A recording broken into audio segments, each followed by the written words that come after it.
Reaching Further is the theme for today's episode, where I'll be chatting with one of Ireland's finest ex-pro turned ultra cyclists. We'll be discussing everything from world records to racing ultras in Ireland, the race across America, 6, 12, and 24-hour time trials, and living a performance lifestyle. Over 1 million people have already tuned in to the recent adventures of this rider, so this is an episode you don't want to miss. I'm your host, Justin Tu. Let's roll.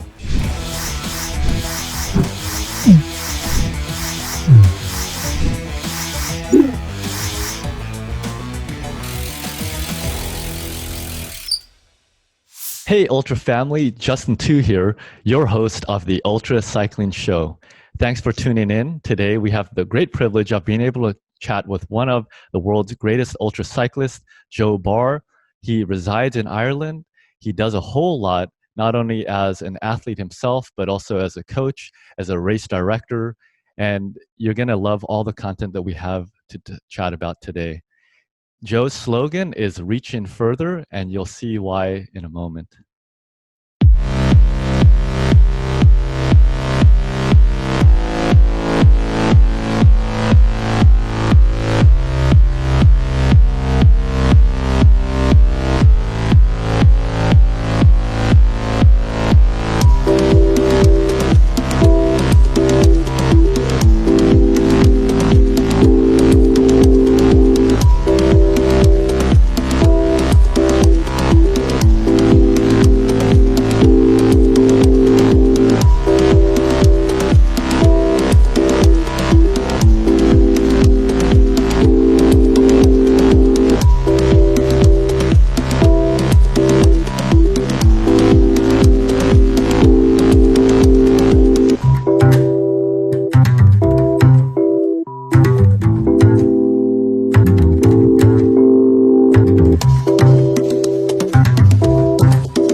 So Joe, thanks for joining me on the show today.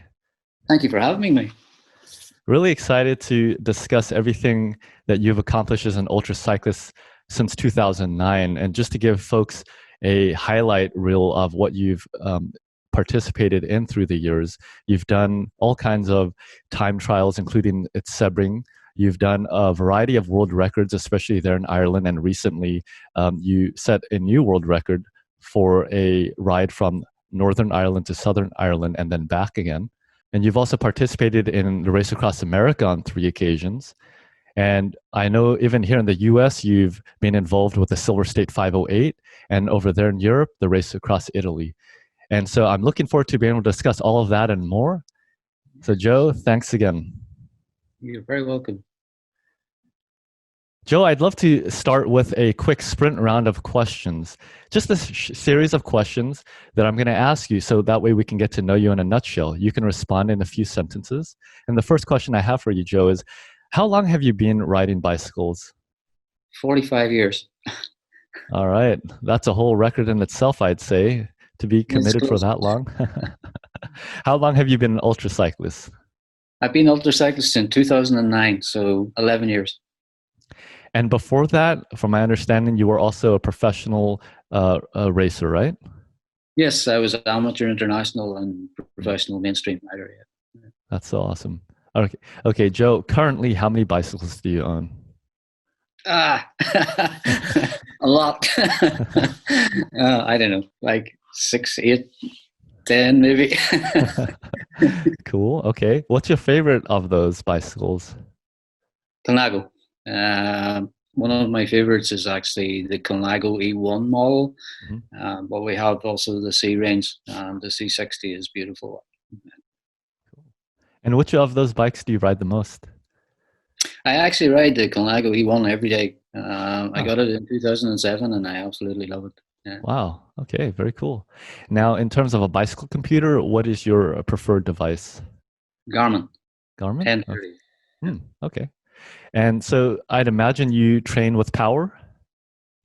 No, Hmm. only in very select sessions. Normally, if I'm on the road, never use power, but Hmm. use power if I do trainer sessions, maybe Right, right. maximum twice a week. Oh, okay. Yeah, yeah. Makes sense. And do you worry about your functional threshold power at all, FTP? No, I don't. I'm sort of old school. I work Hmm. completely with heart rate, and Oh, okay. obviously understanding the threshold points from university lab tests. Then we Hmm. monitor the heart rate. Very cool. Okay, Joe, most important question. What's your favorite ride snack? Yeah. My most favorite red snack is a walnut and pear cake that Jill's mum Mm. makes, and it's absolutely fantastic. Oh, that sounds delicious. We'll have to try one of those someday. Yeah. How about your favorite ride hydration? My favorite one is Trifuel. I'm very fortunate to have Trifuel from BRL, and I like they have two types. They have wild berry and they have lemon and lime, and I love lemon and lime. Oh yeah, that sounds good. I love those types of flavors myself. Okay, how about after a long, hard ride, like one of your record attempts, or maybe a 24-hour event? What's your favorite post-ride meal? Jill makes a fantastic chicken and bean dinner in the evening time, and I have it like with Oh, cream potatoes, and it's absolutely gorgeous. After having all the stuff, it's yeah, fantastic. yeah, sounds very delicious. Is that a common staple in Ireland? No, well, yes and no, but we have Jill obviously being the performance nutritionist that she is. Hmm, We run a really high level performance lifestyle, so it's our type of food, and it's what I'm accustomed to, and it works right, incredibly well for me. cool. I think that she would describe it as comfort food. Yeah, sounds great. Joe, when was your last ride and how long was it? Last ride, well, the longest one, last ride was day. The longest one was the length was 7 hours. Nice. I'm sure it's very beautiful out there in Ireland. Yeah, we have in the northwest. Because I can go right to the coast. I can ride a lot on the coast by the sea. There's a lot of cliff and really beautiful places, and the roads are not very congested with traffic. So it's really cool. Yeah, that's awesome. Okay, Joe, are you affiliated with a particular club or team? I know you have your own actually. No, no club, and no affiliation for a club, but Uh, obviously in charge of our own team. Jill and I own Team Joe Barr, and we run it, both the race team and the business aspects that go with it Yeah. jointly. Yeah, that's going to be a fun topic to discuss more. Okay, Joe, you've been riding for a very long time. You've rode all kinds of terrain. But what's your favorite? Do you like the climbs, the descents, the rollers, or the flats? No, for me, like when I ride on the road, it's a long time since I've been off road, but riding on the road for me, it's all about climbing and descending, and Hmm. the big flat terrains of RAAM and places like that's not really my forte. I'm too Right. small. Yeah, I can relate there. Now, how about your maximum downhill speed? Do you know? One of the biggest ones that I ever had recorded was 114 per hour Holy, on wow. these. Yeah. So, but that was a one-off. It was just one of those descents. It was just so fast. It was dry and hot and Hmm. wind and just Do you super. remember where that was? Yeah, I think it was actually. I think it was in Ram one night going Oh. in, but I think it was going to Cottonwood, but I'm not sure. I Hmm. think Cottonwood was the town at the base Hmm. there. I Yeah, also did yeah. it. I did a big one, 100K plus in Italy as well. So I did. Wow. Yeah, if Yeah. I'm Some remembering correctly, Cottonwood is at the base when you're descending and you pass through Jerome, that beautiful town just in the hillside. Yeah. Yeah, that's correct. Yeah, it's really unique because it's such really smooth tarmac and it's Hmm. really fast and you can see through the corners. Right, right. Now, I imagine then you were descending at that speed during the daytime then, or daylight at least. Yeah. It, Right. Cool. Okay. When do you enjoy riding the most? And maybe you could touch on a little bit there in Ireland, in terms of fall, winter, spring, or summertime. well, I'm a summer guy. I love lots of heat. That's one of the reasons I like Huh. racing in the United States. It's always hot. I like. Yeah. I do like the heat. I like it. Not when it's extreme. Like sometimes in RAAM, it Mm. can get really hot in the desert. Yeah. Right up in the high 40s or whatever. That's a little bit too much, but 40 or 42, Mm. I'm good in there. Like I really like it like that. So I do. Hmm. I really enjoyed the 508 race because the weather was perfect there. Right. Cool. Now, what time of day do you prefer riding, Joe? I start every morning. I go train every morning, 10 a.m. Hmm. and I ride through the day. Usually finish 3, 4, 5, whatever number of hours. Yeah. So always through the day. Yeah. Cool. Okay. Do you think ultra cycling requires more physical or mental strength and training? For me personally, mental. I Mm. think it's the package of ultra.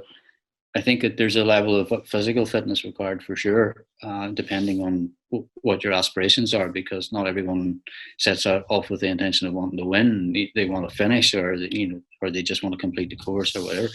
Right. But I think like when you're at the sharp end, or you want to be at the sharp end, Mm. it's highly. Definitely.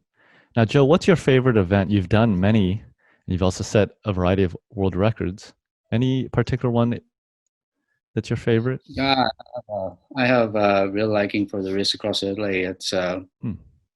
It starts in Pescara, right on the Adriatic coast, and the atmosphere in that particular race. The organisers there have done an incredible job just by creating the event and the atmosphere that goes with the event. And I think that everywhere you go, to me, it's one of the leading forces of how an ultra event should be promoted. And Hmm. I get a lot of enjoyment just being part of that enthusiasm. It's really really really good. Yeah, fantastic. Yeah. And we will be able to cover even the events that Team Joe Barr puts on, and I'm looking forward to that. They're in Ireland. It'll be cool to learn more about it. But before then, I'd love to share this photo with the folks. This is Joe on his recent world record setting there in Ireland, right? Yeah, yeah. As you can see, if you see on the photograph, that's very rugged coastline. Like lots of cliff face, and Mm. to the right of that picture, just behind the people who are standing on top of the rock, that drops right into the Atlantic Ocean. That's the most northerly part in Ireland. So going north from there, it's the North Pole. Mm. Wow, incredible. Well, it definitely looks like an epic scene to be set in a world record. I'd love Yeah. to bike there myself someday. Hopefully, I can come out to one of the Team Joe Bar events. Absolutely, Yeah. absolutely. We're Jill and I have been contemplating for a long time that maybe we might start doing sections of the courses and people can come and ride and we can show them around. But Ah, our race yeah. series, because of COVID this year, our race series has gone to the end of September. But Mm. normally it's May time, so the weather's pretty good, much better, and you've got a longer day because Mm. the nights start to drop off here quite quickly now. Mm. Yeah, and Joe, I'm here on your website, teamjoebar.com. Yeah, Fantastic job, first of all, with all of the content. thank And you. it looks like there's so much awesome material, but also a lot of services and events again that you put on to empower the ultra cycling community and family, which is, I think, what we need more of in the ultra cycling world. So glad that we can share everything that you're doing. So, not only can it empower somebody that finds it and can access it, but also to inspire others to follow suit. Yes, And and so through our conversation, I'd love to go over everything that's on the website to use as talking points. There's so yeah, much content here from things you do as a keynote speaker to workshops you put on. I know that you also have events that you host as well there in Ireland. You have a fantastic blog with a bunch of material and coaching. Jill there helps you with performance nutrition as well. And so it's all very exciting. And I hope that the folks at home will enjoy this conversation and be able to go to teamjoebarr.com and get some good resources there to, help them reach further, which again is your slogan. Yeah. So I think it just makes sense to start from the very beginning to see where you were reaching from way back then and how far you have come. So, Joe, just tell me a bit about your journey. How did it start? You did ride your bike as a pro and you did a lot of racing for a long time. So, you can kind of touch on that as a segue into your start into the ultra cycling world in 2009. Yeah, I obviously I turned professional in 1990, just after. I'm sure some of the listeners will be familiar with the Commonwealth Games, which is it's a mini Olympics that's associated with all the Commonwealth countries, and I did two of those, and I won a medal in '86 in the 4-man team time trial on the road. Wow. And I went to Auckland, New Zealand in 1990, and I finished sixth, and I didn't really have a great ride. And after that, I was really trying to get a professional contract, and it was really difficult at that time. It's not like it is now, where it's a lot more organized. But anyway, I turned professional, and I was professional for 7 years. But I have to say, it didn't actually deliver what my anticipation of it would be. And in 2000, I was in Belgium, and in 2000, I'm 5'5", and I'm 118 pounds. I don't do well on cobblestone, and I'm bouncing around, and I just had enough, really, to be honest. And I decided enough was enough, and I came home and retired from racing as such. I kept riding. I did a lot of Grand Fondo racing in Italy, and sporadically living here, and moved to Ireland full time. But I went back to Italy a lot and back into Europe, and I rode a lot of the events. And I won a UCI, one of their big sportives in Evora in Portugal, and it was pretty long. And I sort of had got myself back into a stage where I could ride fairly long distance. But then in 2008, my second son was born in 2008, and he was only 5 months old, and he was diagnosed with neuroblastoma, stage 4 brain tumor. And so life in general, and life certainly in sport, just stopped, literally stopped in one day. And I got plummeted into the cancer world with my son Ross, and I was in the midst of that for 14 months or so. And I went to like you have like a little respite center where, because the family is all split up and whatever, you can actually go for a weekend and sort of reestablish your family unit again, and the support is incredible. I went there, and I realized that that journey of 14 months taught me that there was a huge amount of shortfall to help parents and children try to overcome this terrible thing through no fault of their own that they got delivered. Wow. And I decided that I would do a fundraiser, and it was a very simple fundraiser. It was to buy some, like chairs that could go into sleep beds at nighttime, so the parents could sleep with their children in the ward. And by chance, the race around Ireland came to Ireland, and I knew nothing about it. I never rode that distance in my life ever before, but obviously I had a capability to ride the bike, and one of the things the cancer journey taught me was that even though I didn't know it or realize it until I was in my first race, that I had spent like 4 days, 4 nights in the hospital ward with my son with no sleep. Wow. I sort of had gone through a process of semi-training for ultra racing without actually knowing it. And, the race around Ireland is an incredibly difficult race, and any of the riders around the world who has rode it will tell you, mile for mile, it's one of the most difficult there is in the world, and the weather is usually not that favourable either. Like, so it becomes really difficult. And we've had the privilege of having all the top riders in the world come to Ireland to ride it, but that was the very first one, and I signed up for my fundraiser and I got myself to the start, and I more or less lobbied all my friends and all their friends and everybody else to come and help me. And it was, I look back on it now, and it was pretty painful to look at as to how it was put together and whatever. But we ended up. I ended up after 3 days really in a big fight with. He was then the world champion, Fabio Biasalo, was still riding. And also an organizer himself in Italy. And we had a big fight when we were around the 1,000-mile mark. And anyway, long story short, I won my first ultra race ever.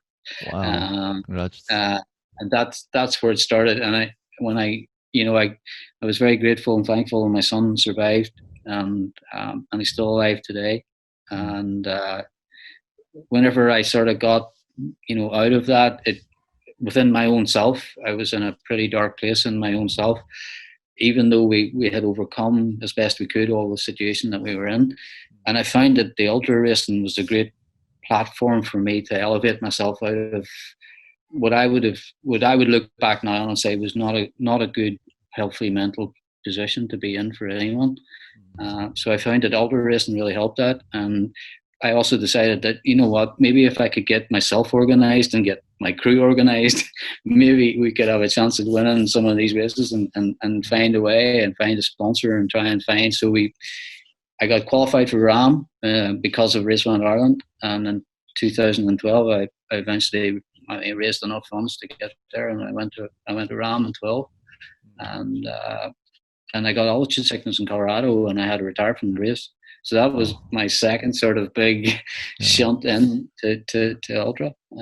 I came home from there, and I said, right, I'm going to really fix this. I'm going to really make a big effort, and I did. And I went back and I went to Le Mans. I won the 24 Hours Le Mans in 2013, and then I went back to RAAM in 2014. And from that point, it started to get a little bit better. I'm still learning. I'm still learning at getting better, but we're on the upward trajectory, like so we are. Yeah, that's amazing. What an incredible journey, Joe. Can't believe. So you started your ultra cycling career with one of the hardest rides you could do. And what's the distance of the race around Ireland? It's 2,500 kilometers. It's just under about 1,450 miles. Wow, incredible. It's incredible. So that's I mean, for those who are familiar with the race across America, RAAM, that's half the distance there already. So I mean, and the first half of RAAM is very, very difficult. And as you mentioned, even in your first RAAM, you were in Colorado and unfortunately suffered from altitude sickness. But it's incredible that your very first ultra race was that distance. Most people start with I suppose maybe a 200-mile ride and then maybe 500 and slowly work their way up. But you jumped all the way from, not doing any ultra events to 1,500 miles essentially, and then the race across America. Yeah. Amazing. I look back on it now, and it's not a good way to start, actually. Yeah. But I'd imagine if you start that way, I mean, it's kind of all downhill from there, right? I mean, what can't you do? Sort of, I had to actually really, it's where I got such a respect and appreciation for really learning the trade of ultra, because coming from mainstream, you come from that world. I came from that world for such a long time. Some of the mental mindset's a little bit egotistic, just because of the nature of what mainstream is, and it's because it's short. But I discovered that you can't take that egotistic mindset into ultra racing, because that won't serve you well. So I had to figure out a way to change my mindset as to how I was actually approaching how I would do the event, because we learn a lot. I learned a lot from the really top guys when I got to RAAM, because when I analysed what they were doing, staying on the bike was such a crucial part of it, and being able to handle the sleep deprivation in the nighttime. All of those aspects were all key to ultimately giving you a big good result at the finish. Mm. And I was getting, I was my egotistic type, bravado type approach to it wasn't really serving me well. Mm. Doing that, however, during the day and most of the time, I was riding as good a speed as everyone else. So Wow. making a lot of changes around, um, you know, just mindset of approach, not so much in preparation, but the tools that it required to make you to prepare to go to a race like that. Mm. Making sure that you have them, making sure you understand how to use them and stuff like that. All of those kind of things, for me, play a huge part in something like RAAM, where it's so diverse in the ask. Mm. Incredible. Yeah, Joe, you've accomplished a lot in a short amount of time, but I can imagine there's still a lot more ahead as you continue to reach further. So tell me about what's in your list, your bucket list. What's on your mind? I mean, this year I know due to the pandemic, I'm sure you were affected as well. Tell me about what you had planned and, perhaps if any events that you were planning to do were canceled and what's still on your calendar. Well, in 2020, we had a full season planned. Last year, 2019, obviously we had won the category in RAM, and Mm. I was chasing after, was in a really big fight with Marco Bach for the overall Walker World Cup, Mm. and I ended up with Marco right from the beginning to the finish was always better, right Mm. all the way through, and I ended up second, and was very very happy to be second to someone as good as him. Yeah. And I'd always said to myself, well, the years are clicking by here, and I'm not getting any younger, so I would give this year 2020 was going to be another big go at the World Championship, and hopefully Mm. being up against Marco, and maybe learned a little bit last year, and I thought maybe I could close a little bit more of the gap. I went to Sebring at the start of the year, as I have done this last few years, and my intention there was to try and go through 500 in 24 hours. And believe it or not, I actually got sick there. Jill and I both got sick when we got there, Oh. and I ended up I only was able through I had a really bad temperature, and I was only able to muster 12 hour Mm. just, and it wasn't even a very good ride. So I came home Yeah. from there. We were going to race across Italy, then we were going back to do Raw Mm. in California. I wasn't doing RAAM, but I was doing Raw. And the reason I was doing Raw was I was coming back here then to do Race Around Ireland again, Mm. because I'm the only Irish person that's ever won Race Around Ireland, and Mm. I'm the only one who's ever won it twice. So I Mm. thought to myself, well, there's no one has ever won it three times. Wow, incredible. So I thought that maybe it would be possible. So that was our year. And obviously, like everyone in the world, COVID arrived and that just all stopped. And Yeah, yeah. that prompted us then, we got sponsorship, and, it's really important that we do everything possible to try and, return the value to the sponsors and stuff like that. So we Mm. decided then that we would have to have some records, and that's where the latest record grew out of. Right. It grew out of it grew out of just the fallout from COVID, really. Mm. Wow. Amazing how something like that, for many, perhaps it could be considered a setback, but really for you, it seems like that was a setup for something incredible and another world record. And so I'm Yeah. just looking at this incredible photo again. I see a lot of people out there supporting you, capturing some nice memories that will live on. I'm sure many of them must be locals there in Ireland. So tell me about the pride that people there in Ireland have seen you riding all of these ultra events around the world. No, I'm very very fortunate and very privileged actually. I have a huge following of people follow what we do. This particular record was very special, and I would I would firmly say that a lot of it had to do with just everything that has happened for everyone in life in relation to the COVID situation. But from we started at the very start of that record, which for its entirety, it was 739 miles long. So Oh. because you go north right to most northerly tip, right to the most southerly tip, Mm. and they're basically ocean to ocean, and then you turn and you come all the way back. Mm. And the reality to it was, from about 10 miles after the start, maybe even less, uh, the road all the way back for the 739 had people on the side of the road all the way. Wow, incredible. Yeah, it had, there was complete families had come out and they were in fancy dress and they had made big posters and they'd done all of that stuff all the way. Wow. And all the years I'm racing bikes, I never had seen anything like that before. And with that volume, I kept thinking to myself, oh, when it comes into the nighttime, it'll all stop and people will just get on with their lives and do whatever. But I was coming up big long climbs in the night, and it was really wet and cold. And there was one climb I came up in one of the southern cities. It was maybe midnight, and when I turned onto the climb, right from the bottom to the top, had people lined along the side of the road, and they're all ringing cowbells. And Oh, that's so amazing.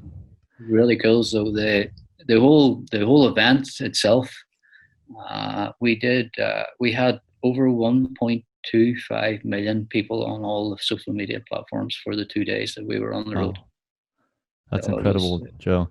Earlier, you were touching on how, the mainstream racing can make one kind of egotistical, but it sounds like since those times and through all these years of ultra cycling, you've definitely become much more altruistic, and everything that you're doing seems to be geared towards empowering not even just cyclists, but as you mentioned, over 1 million people tuning in to find some inspiration and motivation for themselves to reach further into their own lives, whether that's work or family or sports themselves.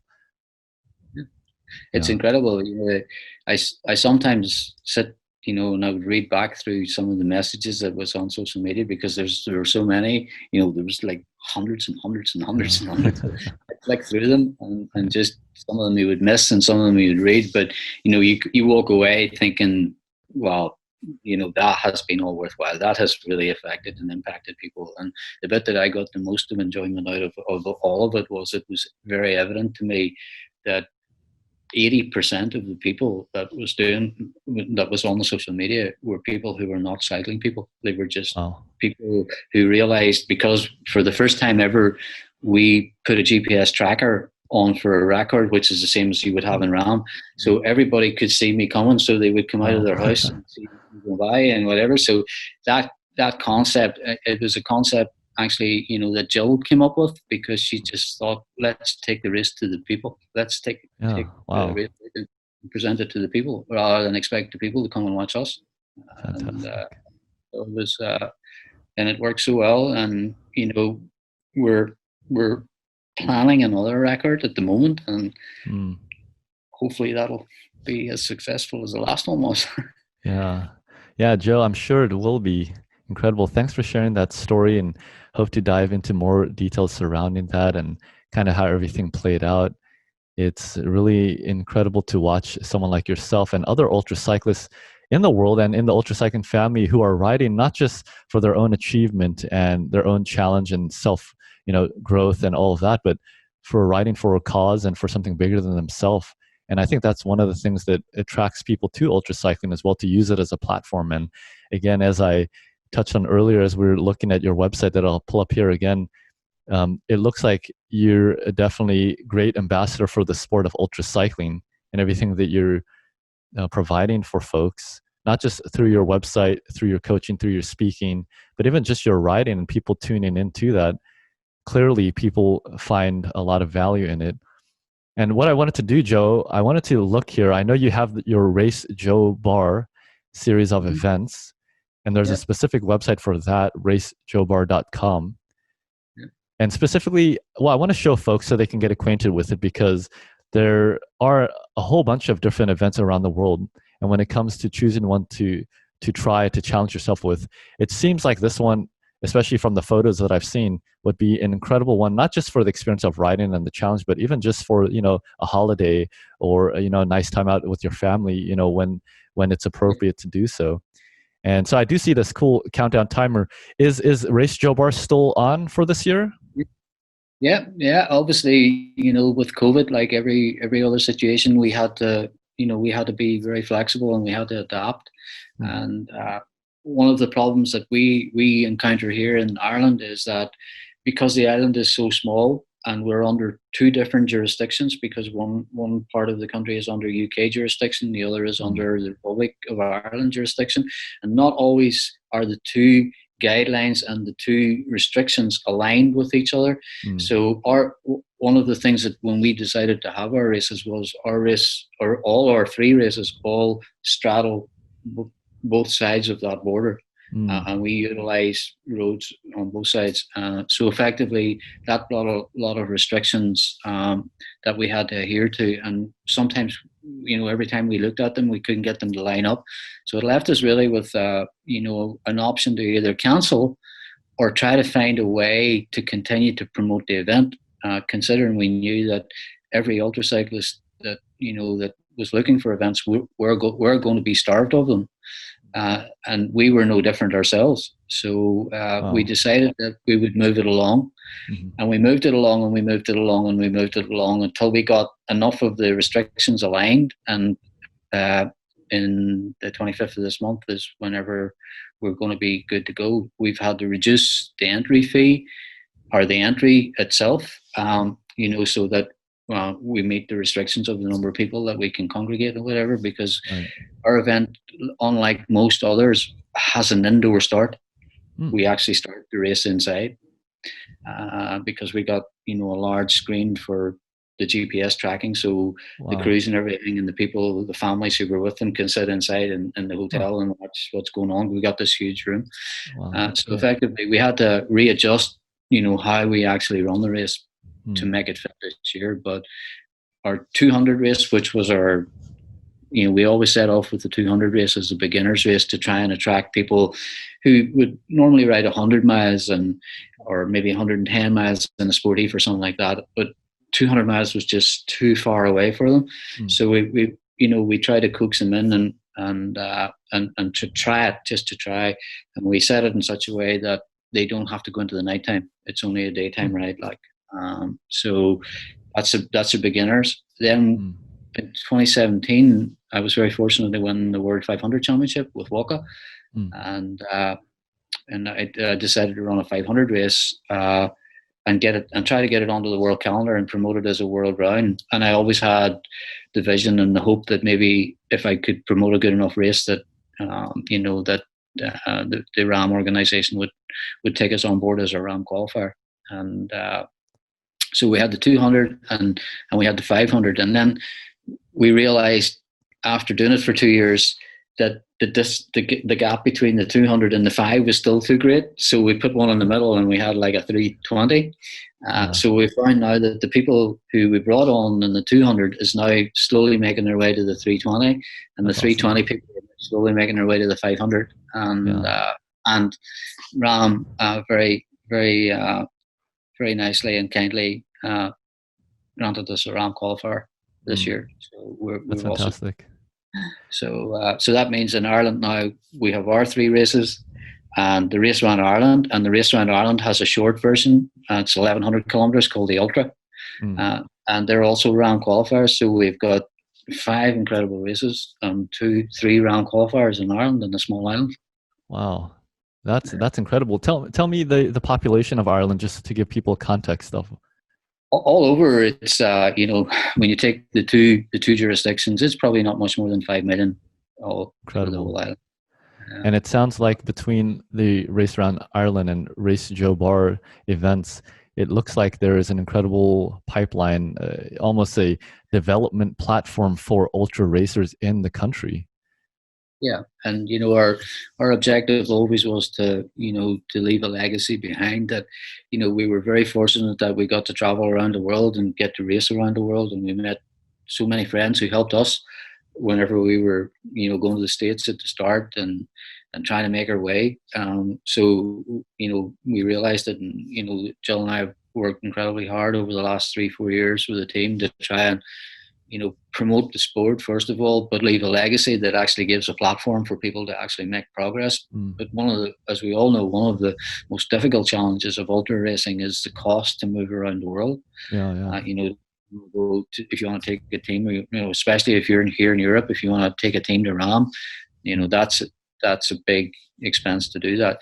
So now what we've actually created here is people to be able to qualify for RAAM and not have to leave their own country, and do it Mm, very, very economically, and mm. allow them to actually focus on maybe one big chance of ever getting to RAAM, and they've got 3 years to do that. So Oh, it's that that's that's fantastic, really Joe. Now, that's the what. race Joe Barr events, there's three different distances. Yeah. How many people do you tend to have signing up for, well, just any one of those distances? Oh, the 200 is obviously the most popular because it's always people wanting to try. We can have 60, 70, 80, Mm, wow. and the 500 is always the least, like, because it's Right. obviously the most difficult and whatever. Like, but we're working at it, and now that it's a round qualifier as well. What we tend to find is we might have a smaller field in the 500, but they're all really good riders, and they're all very well prepared, like, and they're all on their own journey. They all have their own long-term plan, and Right. whatever, whereas the 200 and the 320, like, are A, the beginners, and B, the people who are just trying to make their way through the different levels, like, and trying to, as I say, reach further themselves. Yeah, yeah. No, it's cool that they're able to develop themselves an ultra cyclist with a common brand, a common set of events. I Yeah, think it makes it very convenient for them from year to year to keep reaching further themselves and challenging them, and then being yeah, familiar with the people that show up to the same event. yeah. And so I could imagine there will be a lot of Irish ultra cyclists coming out to the US and other areas over time. Are you familiar with other Irish riders that have done things like the Race Across America or the Silver State 508, things like that? Yeah, I think, well, yes is the answer to that. I am familiar with all the Irish riders that Mm, that ride. I am very. There was one other solo Irish rider who rode Race Across America, mm, who I do know very well. And there's been a number of Irish riders who has rode teams across Race Across America. mm, And the organizer of Race Around Ireland, Alan Heary is his name, was very instrumental in actually making all of that happen. mm, And he was also the instigator of Race Around Ireland coming to Ireland. So mm, we know Alan very well, and one of the things that we all collaborate with, as organisers, is we collaborate uh, on the rules. So when you bring someone new into the sport at 200 miles or whatever, we educate them on how the overall system of the rules globally work. So effectively, they go through the whole journey right up to understanding exactly that it's a learning process for them to understand how to understand the rules, how to behave. oh, When we run the workshops, we teach them how to build service cars, mm, like team cars. We mm, teach them about the logistics of how you move people around. We teach them about how you actually ship bikes and equipment around, and we mm. teach them all of those different aspects, so that if the opportunity arrives for them, that they at least have some form of a starting point to understand how they can go about taking a team to RAAM. It's a big question. It happened for me. I qualified for RAAM, and I said to myself, Oh. how do I take a team to RAAM? How does that work? Yeah, very So, true. And yeah, and we've kind of had um, a few episodes in the same vein with Mark Poland, president of the World Ultra Cycling Association, uh, but talking more about how to set up a world record attempt like you did. So I'm sure you're very familiar with that process as well. But it is great and it is necessary in the ultra cycling community because I mean, even just to do a 200-mile distance, it's a big challenge, and it's a yeah, long distance. And having resources to be able to navigate that process, that think about it, so that way more people can realize, hey, I can actually do this. Especially if they're already a yeah, cyclist, but even if they're a non-cyclist, it is very much yeah, possible, and it's not something that's just out there and for those few, world record holding type yeah, of cyclist, but it's for anybody that has the will to challenge themselves and potentially even to support a cause like similar to what you did to start off your ultra cycling career. And yeah, Joe, on that note, I did also remember seeing on your website, just going back to teamjoebar.com, I was looking at the performance coaching, there's the endurance experience.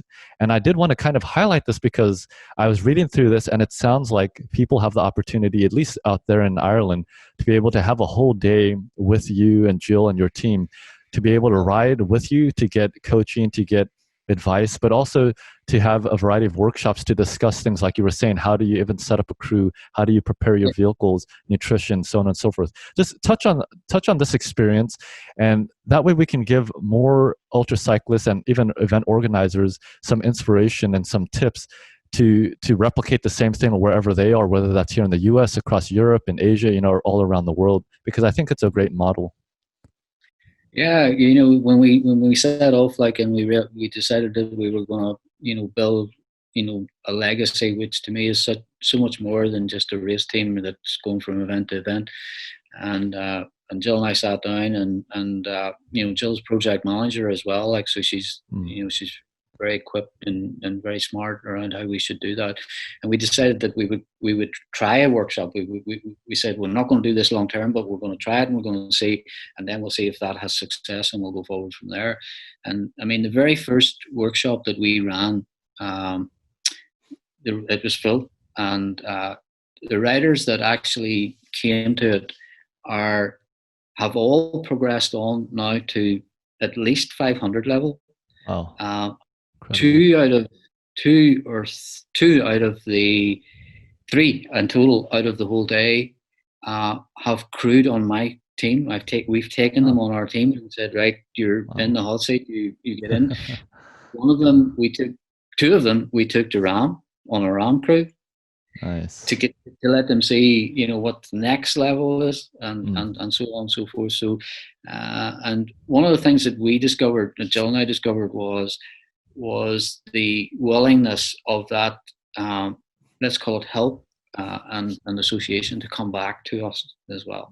And it's just been a great, to watch them go through their journey from coming into their first workshop, going out on the road with them and realizing, your saddle's not the right height, or this is not right, or that's not right. From that point, I look at them now and they get on the start line, and I mean, they're really qualified riders in their own right now, like, and it's we got a lot of satisfaction out of watching them progress and just, as they say, fly the nest and live their own journey, like, and it's really, really good. That's awesome, Joe. Yeah, would love to see more of this here in the US as well, and just across the world. I think it's a great way to promote the sport and also to empower people to get involved with ultra cycling. And so just to give folks an idea, I mean, they can go to teamjoebarr.com and see for themselves and see kind of what you've modeled here for the ultra cycling community. And so we pretty much cover everything. Like, we do the group ride where we go out and we just sort of assess everyone first of all. When we come back in, and I can clearly see from that ride, I can see, the topics that we need to talk about, bike setup, we need to talk about clothing, we need to talk about whatever. We come in and do that, like, and Jill gives a very comprehensive nutritional talk to them as well, because the nutrition aspect of the whole thing, like, is one of the big shortfalls that is in the whole sport in general.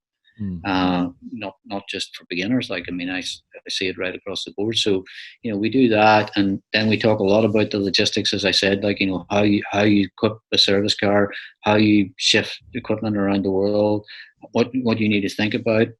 Even if you're only doing what I call a domestic race, it's on your own landmass. How you actually prepare to go for that, how you strategize crew, how you strategize doing your race. How to plan for the nighttime. What does that bring? How do you need to think about that? All of those aspects that, will come up for a guy or a girl who's going to go the distance and then go into the nighttime and experience all of that. So I think it's very important that we empower them, like, with the knowledge that this is going to happen. So be aware of it, don't be afraid of it, and bring back your own answers from it. Then sit down and have a debrief for yourself and say, right, how can I improve that? How can I move that forward? And then come back to us with a set of questions after you've done that, and we'll try and assist you and fill those gaps and take you to the next level and so on. I mean, I think one of the images that always flashes in my head was, it was actually last year, 2019, at our own race series, in the 200 race. We had a lady who had never done anything like that before in her life. And she started at 7 a.m. in the morning to do her 200 race. And at 2:30 a.m. the next morning, she finished.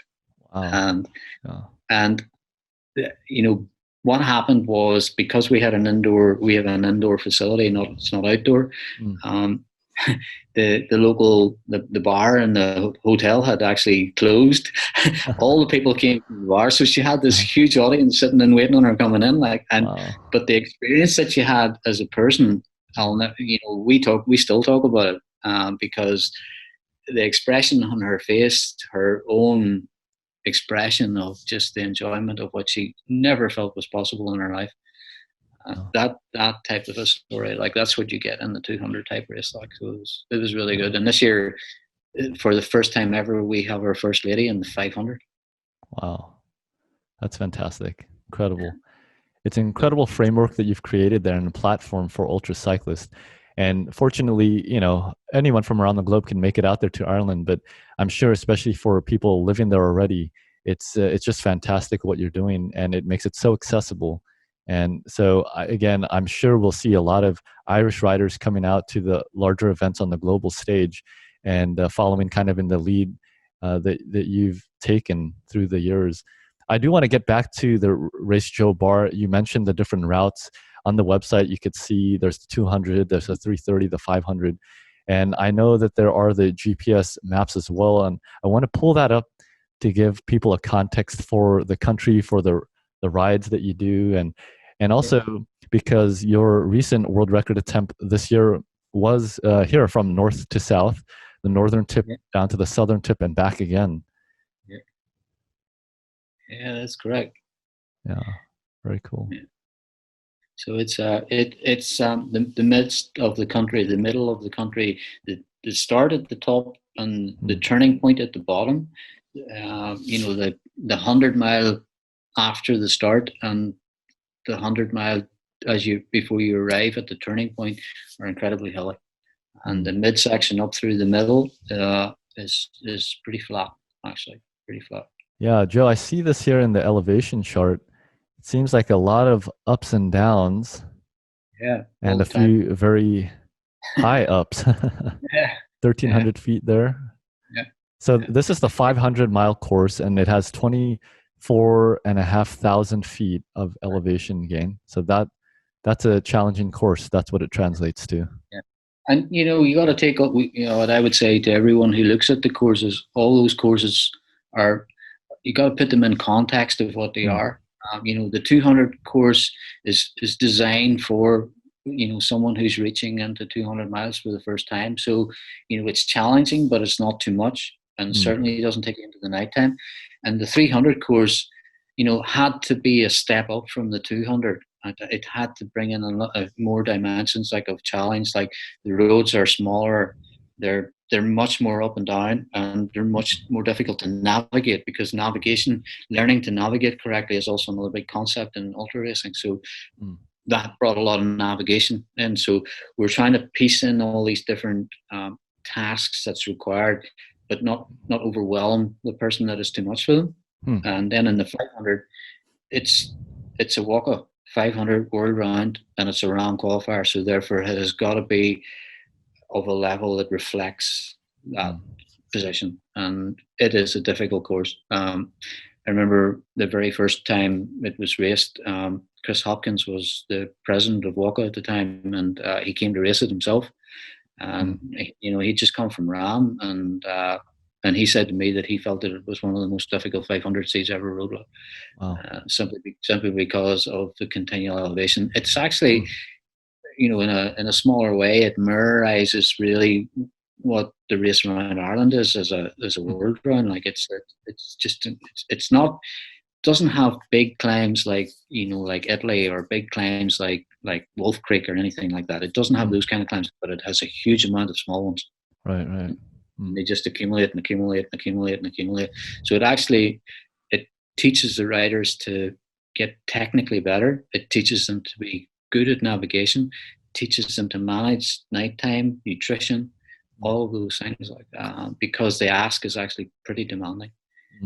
But that's, again, it's in context. That's what it's supposed to do. Right. And move on like that. So it's so we've been very, very strategic about building the routes. The routes are purposely put together. They're purposely filled with all of these demands, so that when the rider finishes, all of his being should be challenged as an ultra race would do. Very comprehensive. Very cool, Joe. Now, back to you as an athlete. What's your training routine look like? I mean, week to week, what are you doing? and especially as it relates to training for a particular race or event, or recently your world record setting? Yeah, this particular year in 2020 has been very different again because of COVID. Again, has impacted it.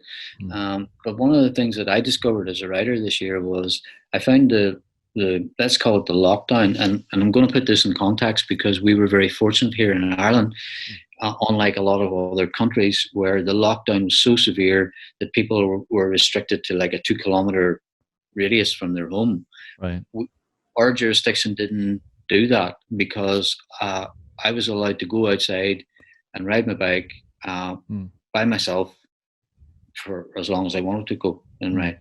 So what I found was not having to deal with all the other stuff in life, which had just completely shut down, just Mm. stopped. Um, I discovered that there was a lot more space in my head, clarity in my own mind, to be able to be more purposeful about what I was actually doing in my training and to be more concentrated in it. I was doing more of it as well. I was riding more and more and more. Mm. And I found myself getting really focused on, interval training on climbs and doing speed sessions on the road. Like I Mm. probably would have just, I'm not going to do today or whatever. And I Mm. got really fixed on that. And I discovered this particular year, I feel in myself is the best physical condition that I've had in Wow. the 10 years that I'm riding. Incredible. Um, so I see a lot of positivity in that, but I'm Mm. also very aware like that's probably the exception as opposed to the rule because Mm. this thing has affected so many people in so many bad ways.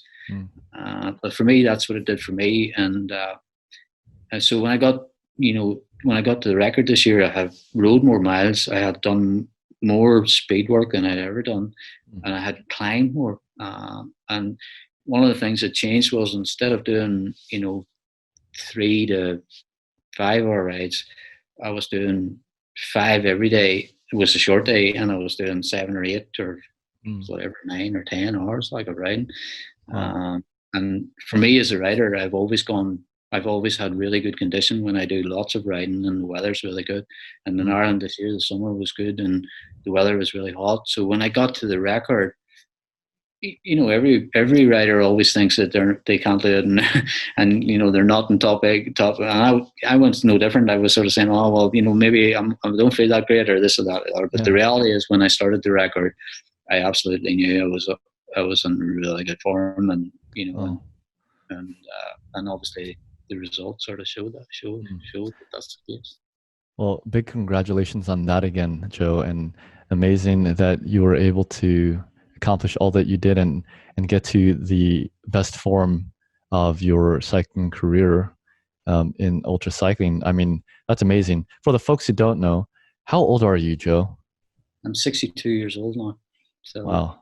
it's catching up. So it is, but you got to remember that it's one thing I always say. I'm Even though I was stopped racing for a while, I never really stopped living a performance lifestyle, Mm. and uh, and I've always had it since I was 14 years old. Mm.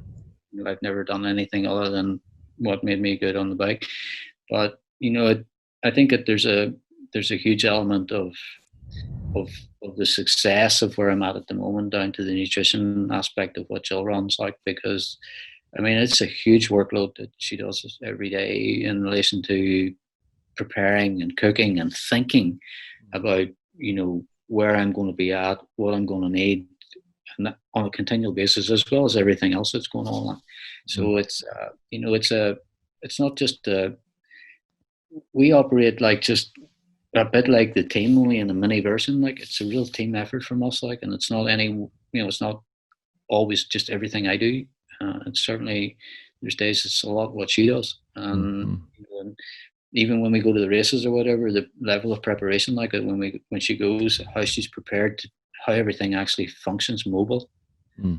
on the side of the road takes a huge amount of preparation, and it's taken us a long time to actually get all the pieces of equipment and the know-how skill as to how to make that work and how can we do that. Mm.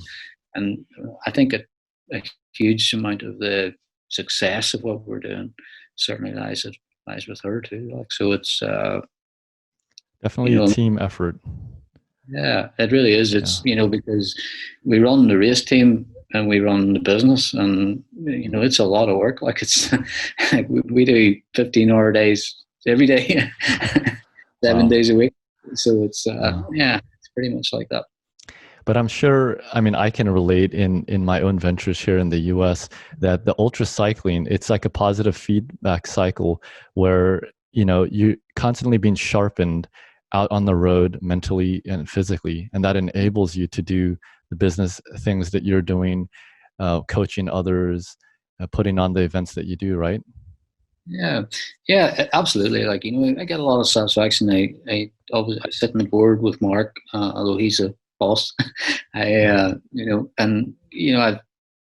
learned a lot over the last 2 years, and I deal a lot with the European riders, and Mm, I talk a lot to them on a regular basis. Like, so, I get a lot of satisfaction out of that as well, because you're trying to bring the voices of all the riders globally to the table, to give them a voice, so mm, that the deliberation of the sport is going the right direction, and it's inclusive of everyone, and mm, and it's hearing everyone's story as to what needs to happen. Like, so being part of Walker too, like, was it's been really enjoyable, actually. And we work with someone like Mark, like, who's incredibly talented guy, like, in his own right. Like, you get a lot yeah. of satisfaction out of seeing a lot of good things happen. And it's taken, we've been working really hard in Walker for the last 2 years as well, like, and it's slowly but surely starting to really pay dividends now. And we can see, you couldn't see all the work that was going on behind the scenes, but now it's actually starting to get visible at the front, so that we've made progress. Oh, And that's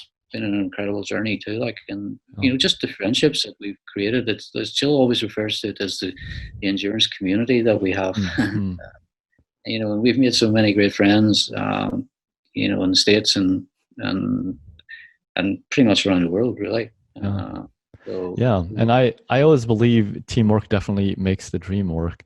And so it's awesome being able to meet you and learning about your involvement with the WUCA, the World Ultra Cycling Association. For those who haven't yet already, they can watch Mark Poland's videos. We had one interview with him where we covered just what WUCA is all about, in terms of being able to sanction certain events like the Team Joe Barr 500-mile event, also being able to certify world record attempts like yours that you just did there in Ireland. Mark just, I believe it was last week, if I'm not mistaken, he just yeah, did another one of his own records, the 100-kilometer in his age group, just about 25 miles per hour. Incredible record as well. yeah, And so it's cool to learn about you and everything that you're doing with Team Joe Barr, because clearly the mindset is right there in the boardroom for WUCA in terms of steering the organization in the right direction to promote and empower the sport and everybody that's interested in it or already involved. So thanks for all that you do, and we hope to stay tuned and to stay connected with your journey, especially as it relates to WUCA. But kind of getting back now to you as an athlete and your training. So it's incredible that you've been training so much this year, because I'm certain most people weren't in the same boat. They probably trained less this year. And 5 to 8 hours on a daily basis is a lot. What did your base mileage look like, and when did that start prior to the 2020 season? and well, to be honest, when I finished RAAM in 2019, I never really stopped. Hmm. I didn't stop. I came home, and RAAM was over, but we were still chasing the World Championship, and I went back to the Mid Atlantic 12 hour, Hmm. because I needed a 12-hour result for the overall. And Hmm. I was really good form after RAAM, and I ended up winning the Mid Atlantic 24 hour, and I had a really good ride in it. And Mark had a really good ride that day as well. Like, we were there together, and it was really, Oh, really good. cool. But so when I came home, I decided sometimes in Ireland the winter can be really long and laborious, like, because it's wet and cold, and the Mid Atlantic race had really shortened the winter for me. And I Hmm. knew that we were going to be going to Sebring again in February, so really Hmm. the taper was going to go like at the end of January. So I thought, well, Hmm.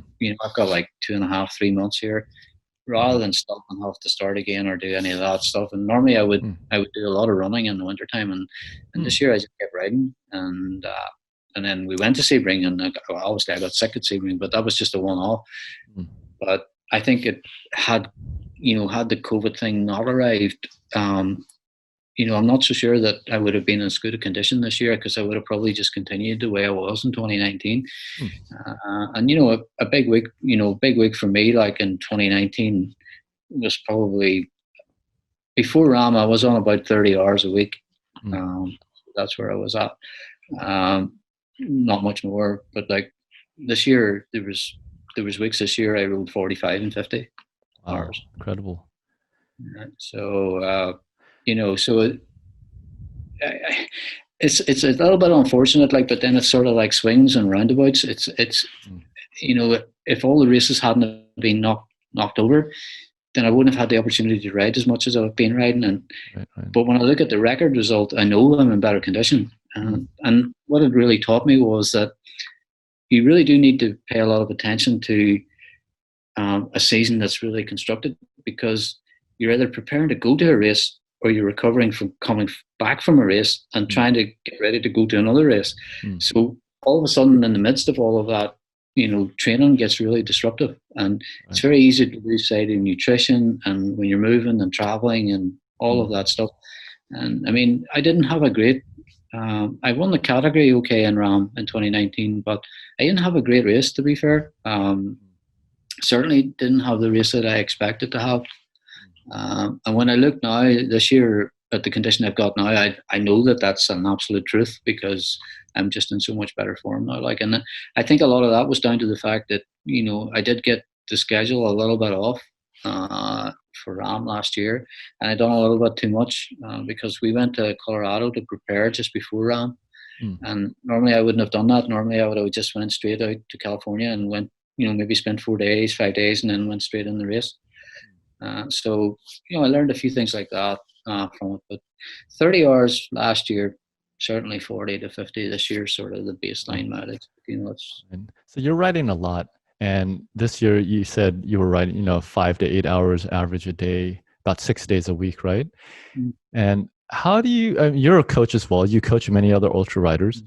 How would you structure a week that is filled with 5 to 8 hours? What does that look like? Intensity. I structured with the intensity that I ride at, like, and I also structured with the terrain that I ride on.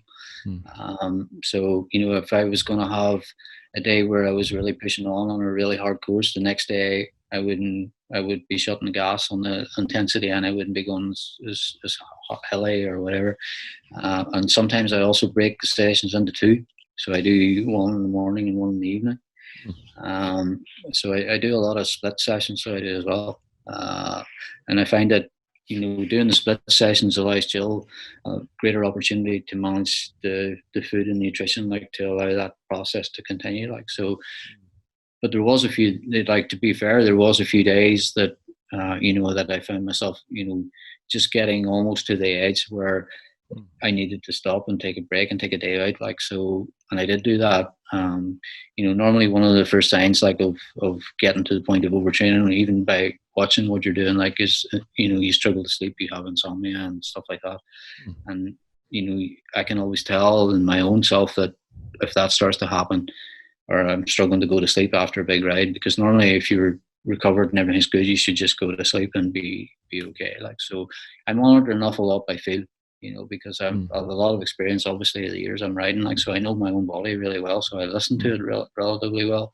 Hmm. Jill will argue about that, actually. She would tell you I don't. Yeah. but but I do listen to it most of the time pretty well, and Yeah. she fills the gap for the rest. She sees it Right. sometimes better than I do. Mm.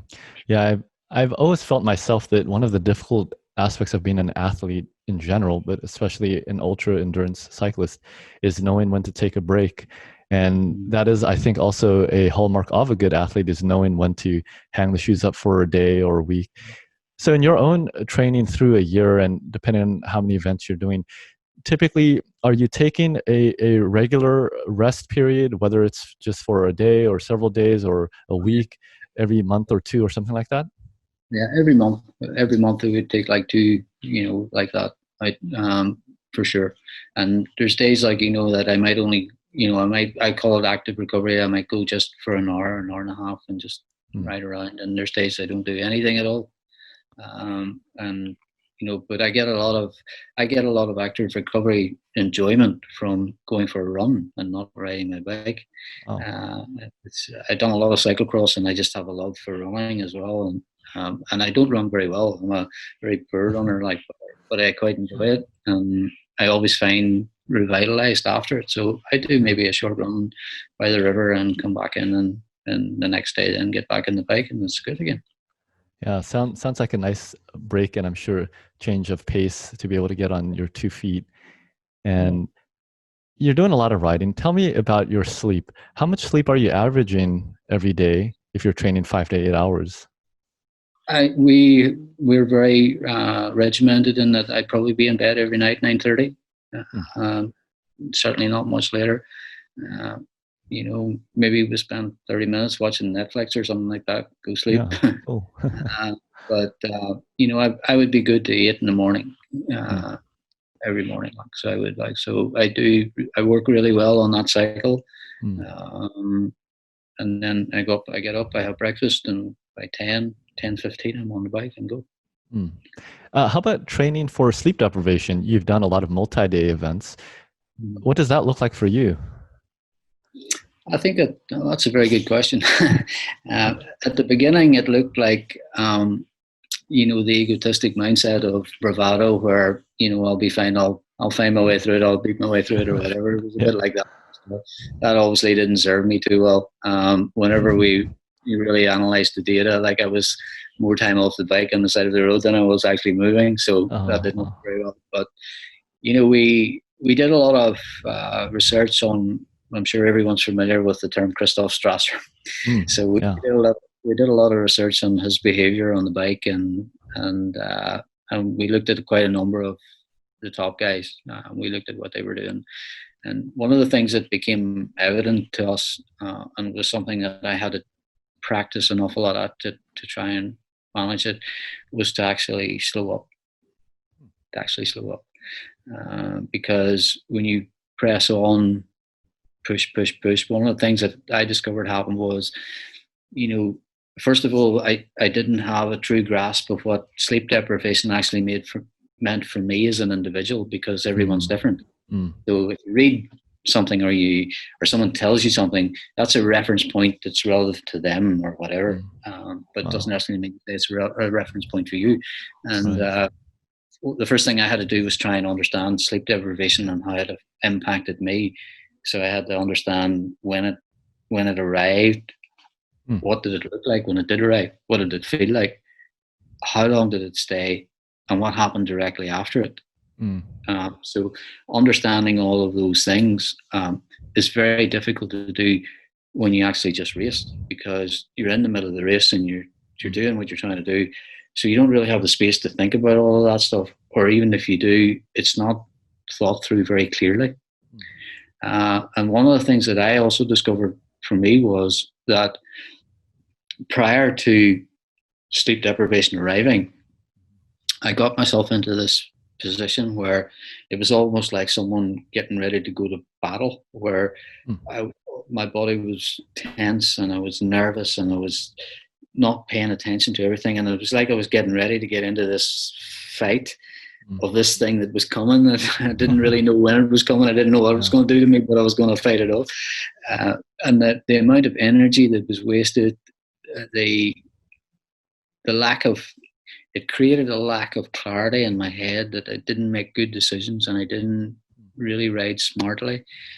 So whenever we worked all of that out, one of the things that we discovered was slowing down took away an awful lot of the aggression that I Mm. was applying to it, and it didn't make it that much easier.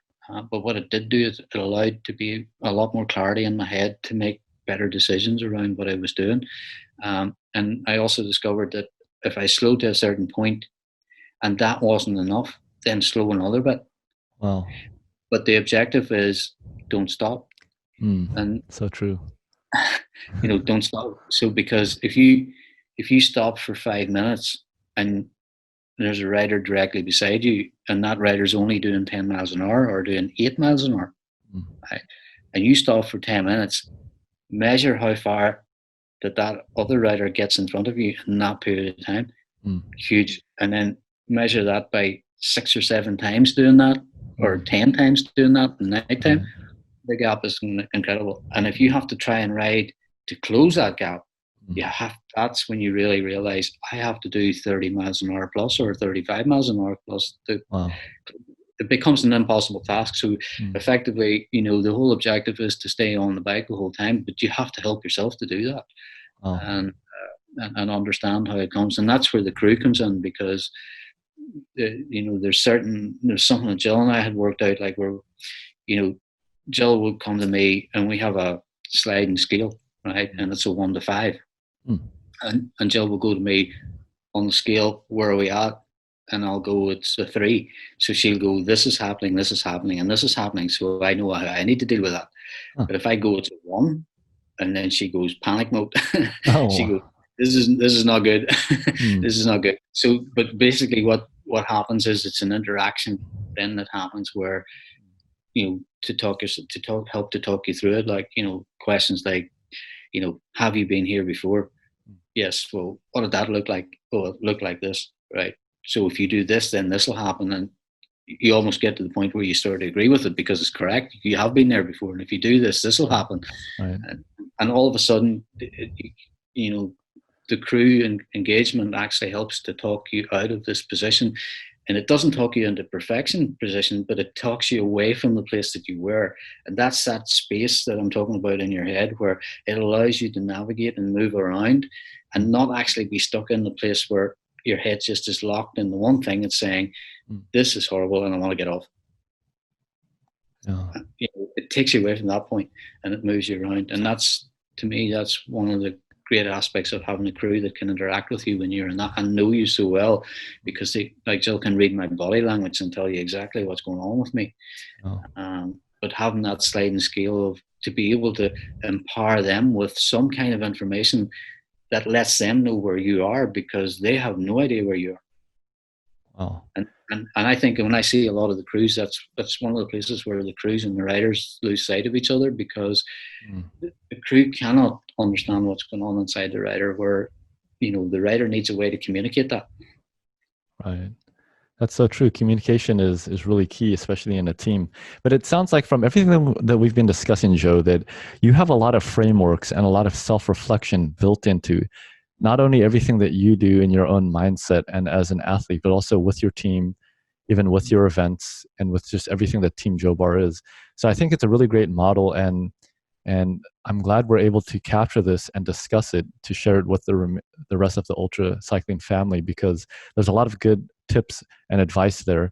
And I hope that people will reach out to you and take advantage of the different events that you offer, also the services that you offer, to learn, because you've had a lot of experience, you've accomplished a lot. And even the sliding scale, even a small thing like that can make the world of difference between finishing and not finishing. So thanks for sharing that. Now, Joe, I do want to close with a few other questions.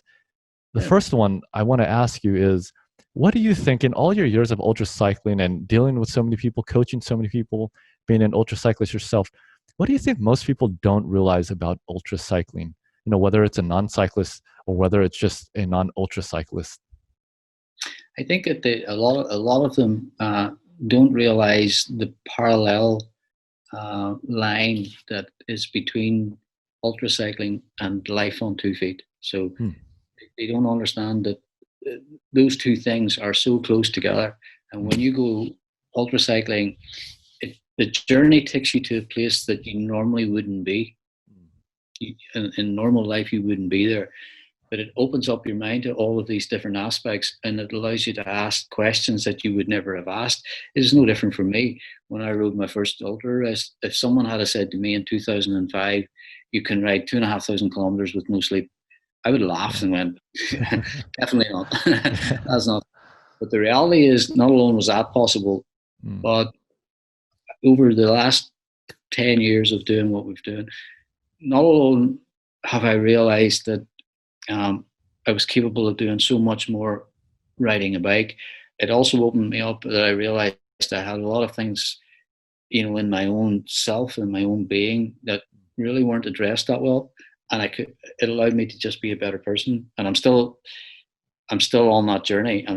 Every day I'm still trying to be better than what I was, because one of the things that the let's call it the cancer journey, if you want to call it that, taught me, it it it it, uh, it created an awful lot of anger and resentment, and it created a lot of that inside. And I think that everybody in their lives has their stuff that's going on, and I think that getting involved in ultracycling, not just ultracycling, but it's a great example of a way to give yourself a platform to find just a better route to actually improve your life on 2 feet, as well as all the assets that it brings whenever you're actually riding the bike. Like, some of the journeys that we've had, I always think about, I rode the NOCM, or the No Country for Old Men 1000 in Texas, Dex Tooks race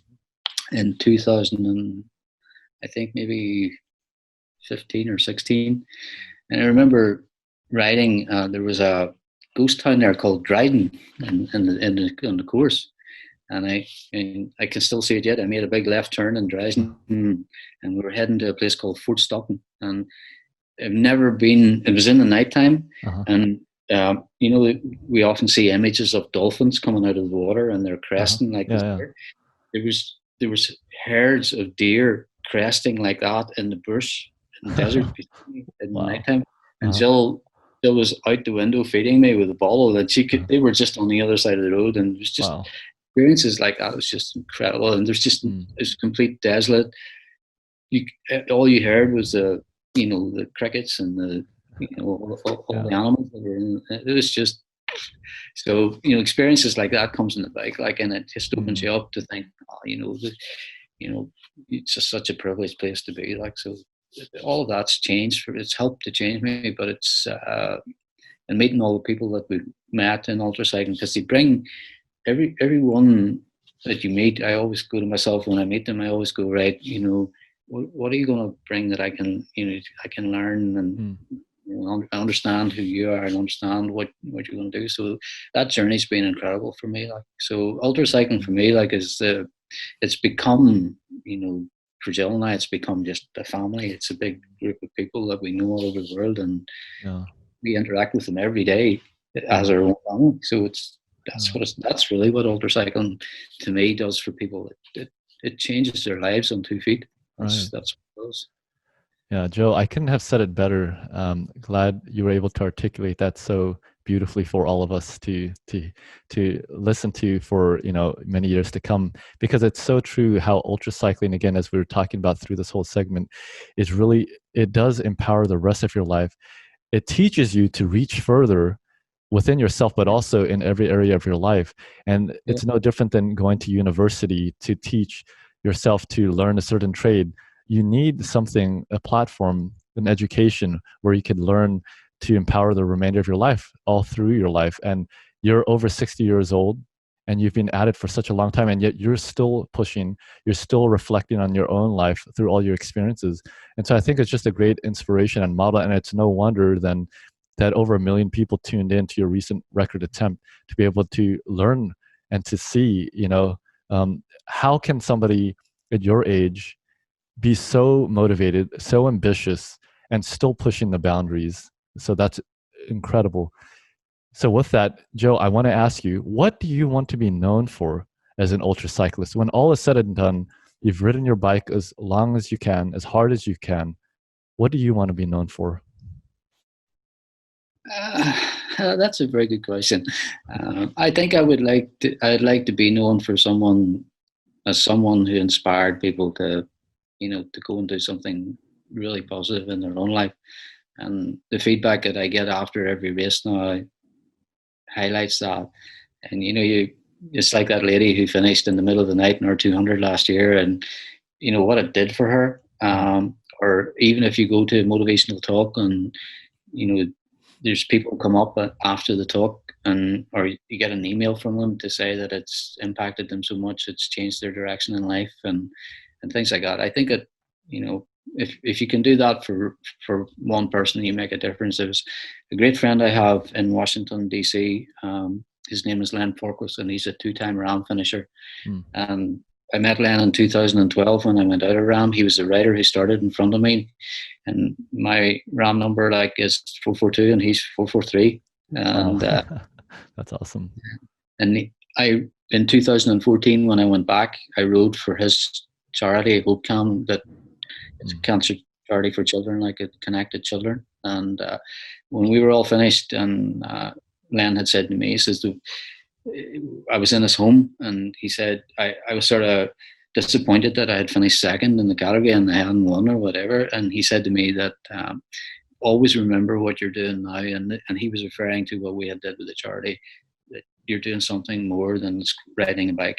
And that's the piece, that to help or to inspire someone to help themselves. Like, and if you can do that with one person, you've made a difference. So that's for me, that would be what I would like to be remembered for, that I made a difference to one person. Yeah, but it sounds like you've actually made a difference to well over 1 million people, and I'm sure many more to come. So thanks for all that you do for the ultra cycling family, Joe. It's really incredible and a privilege to be able to meet you and chat with you. And I'm sure there'll be a lot of comments and other questions that people will have, and they could reach out to you. Again, they can go to your website, teamjoebarr.com. So Joe, thanks again. Just a few short sprint to the finish line questions in wrapping this up in a fun way. First question, when's your next long training ride, and how long do you expect it to be? The next long one will be the day after tomorrow, and it'll probably be 6 hours. Wow, that's a long ride. Enjoy that. How would you rate yourself in bicycle maintenance? Scale 1 to 10, 10 being excellent. Well, I'm a 10. I'm a 10. And, wow. Okay. I'm a better mechanic than I am a rider, I think. That's incredible, Joe. I think you set a show record, the first 10 in terms of bicycle maintenance. So well done there. You could add that to your resume. I build all my own bikes and I do all my own mechanicing. So, yeah. That's pretty cool. So very, very well-rounded rider and person in general. So that's very cool. Okay, Joe, who do you want to nominate for a future episode? Somebody that has inspired you, or a story that's touched your life, or that you're interested in? That without a doubt is Len Forquist. Len Forquist is he's just an incredible human being, and he's taught me so much. And we came through the same journey. Len's son was also a cancer survivor, and here was two guys on the start line of RAAM, not knowing each other and not knowing we were both in the same journey at the same time, trying to achieve the same thing. And he's just an incredible guy. And I think, I'm going to say it, but don't quote me, but I think he's at number 5 of the 7 summits as well. So he's a pretty unique guy. Yeah, wow. So I think maybe he has 2 left to go. Wow. But Len Forquist would be my nomination there. Yeah. That's awesome, Joe. Well, I definitely feel that ultra cycling draws people together, and we're glad that we were able to get connected with you and connect you with all of the viewers who are watching now. And I hope everybody got some inspiration from this, and we're looking forward to following your journey, Joe. I know there's still a lot on your roadmap. We'll be cheering you on. Best wishes, and can't wait to see you again here in the US for the Race Across America or RAW or any one of the other nice events that you enjoy out here. Yeah, no, thank you so much for that. We've got a lot of friends in the US for sure. So we can't wait till the aircraft get back in the sky and we get back there again. Yeah, definitely. It'll be good to meet you here in the US. So thanks again, Joe. Take care. And for all those watching at home, I hope you got a lot of inspiration from that. Definitely visit teamjoebarr.com. Check out one of their events there in Ireland. It looks like you won't be disappointed. And if you're looking for a mentor, if you're looking for a coach, if you're looking for help with nutrition, reach out to Joe's team. And we look forward to seeing how you develop as an ultra cyclist yourself.